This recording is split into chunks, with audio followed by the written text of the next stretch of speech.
یہ ہے کہ کان الناس امۃ واحدہ، کہ ایک زمانہ تھا لوگ ایک امت ہوا کرتے تھے، ایک ملت ہوا کرتے تھے، ایک نظریہ ان کا ہوا کرتا تھا۔ لیکن بعد میں پھر اختلاف طبائع کی وجہ سے، مزاج و مذاق کے اختلافات کی وجہ سے، پھر ان کے اندر ان کے نظریات مختلف ہو گئے، پھر ایک دوسرے سے اختلاف کرنے لگ گئے۔ تب اللہ رب العالمین نے فبعث اللہ النبیین، اللہ پاک نے انبیاء کرام کو مبعوث فرمایا۔ تو یہ کب کا واقعہ ہے کہ کان الناس امۃ واحدہ، کانت تھے الناس لوگ امتن ایک ملت، واحدن ایک ملت پر تھے، ایک مذہب پر تھے، ایک نظریے پر تھے۔ کب؟ مختلف کوئی 3 روایات ہیں تقریباً۔ ایک روایت یہ ہے کہ جب اللہ رب العالمین نے آدم علیہ السلام کی پشت سے عالم ارواح میں یا عالم الستو میں یا عالم ازل میں، جو نام دیں اس کو، اس وقت جب اللہ رب العالمین نے اپنا دایاں ہاتھ مبارک رکھا تو وہ ساری اولاد نکلی آدم علیہ السلام کی جو جنت جانے والی تھی، اور بایاں رکھا تو وہ ساری اولاد نکلی جو جہنم جانے والی تھی۔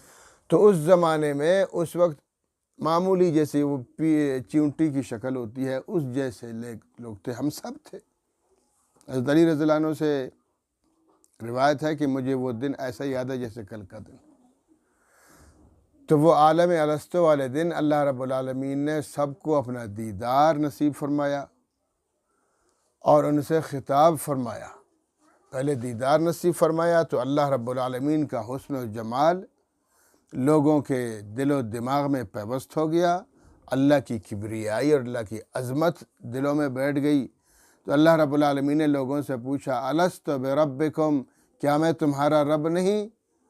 تو سب نے مل کر کہا قالو بلا، سب نے کہا بے شک اے اللہ تو ہی ہمارا رب ہے، تیرے سوا کوئی ہمارا معبود نہیں ہے۔ جو مسلم تھے یا کافر تھے، جو بھی تھے، سب نے مل کر اللہ رب العالمین سے وعدہ کیا۔ تو اللہ رب العالمین نے کہا کہ میں تمہیں ختم کر کے تمہیں اپنے اپنے زمانے میں پیدا کروں گا، تو تم نے اسی وعدے کو یاد رکھنا ہے کہ مجھے ہی رب مانا ہے، میری ہی عبادت کرنی ہے، اور تمہاری ہدایت و رہنمائی کے لیے اور اس وعدے کو یاد دلانے کے لیے انبیاء کرام کا سلسلہ جاری رکھوں گا، وہ تمہیں یاد دہانی کراتے رہیں گے۔ تو یہ اس وقت تھا کہ سب کا نظریہ ایک تھا، اس وقت کسی کا کوئی نظریہ جدا نہیں تھا۔ ایک روایت یہ ہے، اور دوسری روایت یہ ہے کہ سیدنا آدم علیہ السلام جو انسانیت کے باپ ہیں، جب اللہ رب العالمین نے ان کو پیدا فرمایا، ان کی زوجہ پاک حضرت حوا علیہ السلام کو پیدا فرمایا، پھر ان کی اولاد پیدا ہوتی گئی، تو وہ ایک نظریے پر وہ آدم علیہ السلام بھی تھے، ان کی زوجہ بھی تھی اور ان کی اولاد ساری تھی۔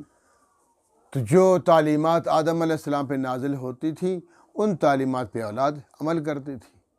یہ ادریس علیہ السلام کے زمانے تک یہ سلسلہ چل رہا، صرف بیچ میں ایک قابیل نے گند کیا، اپنے بھائی حابیل کو قتل کیا تھا، یہ واقعہ پیش آیا، لیکن نظریات پھر بھی سب کے ایک تھے۔ ایک وہ نظریہ کیا تھا؟ اللہ وحدہ لا شریک ہے، اسی کی عبادت کی جاتی ہے، اور اسی کے لیے یہ پوری کائنات بنی ہے، اور ہم سب اللہ کی مخلوق ہے، اور ہمیں مجبوراً لازماً اس کی عبادت کرنی پڑتی ہے۔ یہ نظریہ تھا، اور قیامت کا نظریہ تھا کہ قیامت کے اللہ تعالیٰ پیش فرمائیں گے، اعمال کا حساب کتاب ہوگا، پھر جنت میں لے کے پھر وغیرہ۔ تو یہ نظریہ سب کا ایک تھا۔ اور ایک تیسری روایت بھی ہے کہ جب یہ دونوں بھی ٹھیک ہے، یعنی عالم الستو یا عالم ازل کے زمانے میں سب کا نظریہ ایک جیسا تھا، اور آدم علیہ السلام سے لے کر ادریس علیہ السلام تک کا زمانہ جتنے لوگ آئے آدم علیہ السلام کی اولاد، وہ ساری ان کی اولاد کا نظریہ ایک تھا۔ اور پھر ایک نظریہ ایک وقت اور بھی سب کا نظریہ ایک رہا، وہ کیا؟ اور وہ نظریہ یہ ہے کہ وہ وقت کون سا ہے کہ جب نوح علیہ السلام نے دیکھا اپنی آخری وقت میں 950 سال کی تبلیغ کے باوجود جب دیکھا کہ میں بوڑھا ہو گیا ہوں، میں اس دنیا سے رخصت ہونے والا ہوں، تو اللہ رب العالمین سے دعا فرمائی کہ اللہ اس سے بہتر ہے کہ میرے مرنے کے بعد یہ میرے گنے چنے چند 82، ایک روایت میں 83، یہ 83 لوگ ہیں، یہی ایمان دار ہیں، مومن ہے، ان کے علاوہ کوئی مومن ہے ہی نہیں، تو یہ بھی پھر کافر ہو جائیں گے۔ تو اس سے بہتر یہ کہ اللہ یہ جو کافر ہیں جتنے ہیں، ان سب کو تباہ و برباد کر دے، نیست و نابود کر دے، ختم کر دے، ستیہ ناش کر دے، صرف یہ جو ماننے والے لوگ ہیں 82 یا 83 ان کو باقی رکھے۔ خود ان کی زوجہ بھی نہیں مانتی تھی، اور 4 بیٹے تھے، 4 میں سے سام، حام، یافس، یہ تو 3 مسلم تھے، متبعین تھے، سیدنا نوح علیہ السلام کے فرمان برداروں میں سے تھے، باقی جو چوتھا کنان تھا وہ بھی نافرمان ہو گیا، وہ بھی ڈوب گیا۔ تو اللہ رب العالمین نے سیدنا نوح علیہ السلام کی دعا قبول فرمائی، نوح علیہ السلام کو کشتی کا حکم دیا، انہوں نے کشتی بنائی اور پھر اپنے متبعین کو کشتی میں بٹھا دیا، اور پھر سیلاب آیا، پانی آیا، زمین کے اندر سے بھی پانی ابل پڑا اور آسمان سے بھی پانی برسا، اتنا پانی برسا کہ پوری کائنات غرق ہو گئی، پہاڑ بھی سب۔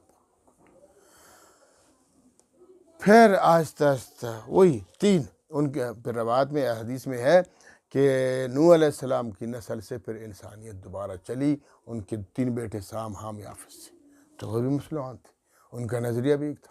تو یہ بھی کافی عرصے تک یہ سلسلہ چل پڑا، سب کا نظریہ ایک تھا۔ اس کے بعد پھر اختلافات کیا ہے؟ وہی طبیعتیں لوگوں کی مختلف ہوتی ہیں، مزاج لوگوں کے مختلف ہوتے ہیں، پھر آہستہ آہستہ مزاج اور طبیعتوں سے پھر نظریات میں تبدیلی آ جاتی ہے، جب نظریات تبدیل ہو جاتے ہیں تو پھر وہیں سے شرک، وہیں سے کفر شروع ہوتا ہے۔ تو جب بھی انبیاء دنیا میں آتے رہے ہیں اور پھر انبیاء دنیا سے چلے گئے ہیں، پھر کفر پھیلتا رہا ہے اور شرک ہو رہا ہے۔ تو اس لیے اللہ پاک فرماتے ہیں کان الناس امۃ واحدہ، تھے لوگ امۃ واحدہ، ایک ہی ملت پر، ایک ہی ملت اور ایک ہی نظریے پر سارے کے سارے لوگ تھے۔ فبعث اللہ النبیین، پھر اختلافات آ گئے نا، جب اختلافات آ